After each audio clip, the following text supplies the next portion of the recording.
നമസ്കാരം. ഇന്ന് വളരെ എളുപ്പത്തിൽ തയ്യാറാക്കാൻ പറ്റുന്ന ഒരു മോര് കറിയുടെ റെസിപ്പിയായിട്ടാണ് വന്നിട്ടുള്ളത്. അപ്പോൾ ആദ്യം തന്നെ ഒരു പാത്രം അടുപ്പത്ത് വെച്ച് ചൂടാക്കി അതിൽ കുറച്ച് ഓയിൽ ഒഴിച്ചു കൊടുക്കുക. ഓയിൽ ചൂടായതിന് ശേഷം കുറച്ച് കടുക് ഇട്ട് കൊടുക്കുക. അതിനുശേഷം ചെറിയൊരു സബോള, ഇഞ്ചി, വെളുത്തുള്ളി, പച്ചമുളക്, വേപ്പില ഇതൊക്കെ അങ്ങോട്ട് ഇട്ട് നന്നായി അങ്ങോട്ട് ഇളക്കുക. ചെറിയൊരു ബ്രൗൺ ചുവന്ന കളറാവണ വരെ അങ്ങോട്ട് ഇളക്കി കൊടുക്കുക.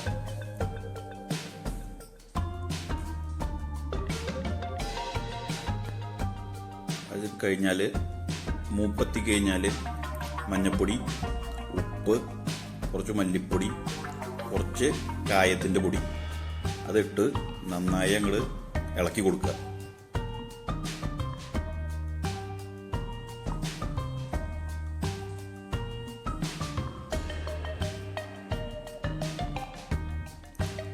അത് കഴിഞ്ഞാൽ കുറച്ച് ഒരു അര ഗ്ലാസ് വെള്ളം ഒഴിച്ചു കൊടുക്കുക.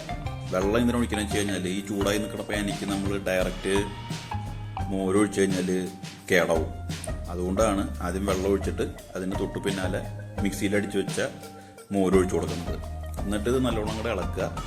ചെറിയതായിട്ടൊന്ന് ചൂടായി കഴിഞ്ഞാൽ നമ്മുടെ കറി റെഡി ആയിട്ടുണ്ട്. ഇത് വളരെ ടേസ്റ്റ് ആയിട്ടുള്ളൊരു കറിയാണ്. നമുക്ക് ചോറിൻ്റെ കൂടെയൊക്കെ കൂട്ടി കഴിക്കാനായിട്ട് സൂപ്പറാണ്. വളരെ എളുപ്പത്തിൽ ഉണ്ടാക്കാൻ പറ്റുന്നതാണ്. നല്ല ടേസ്റ്റുള്ള കറിയാണ്. ശരീരത്തിന് ദോഷമില്ല. അപ്പോൾ എല്ലാവരും ഇത് ട്രൈ ചെയ്ത് നോക്കുക.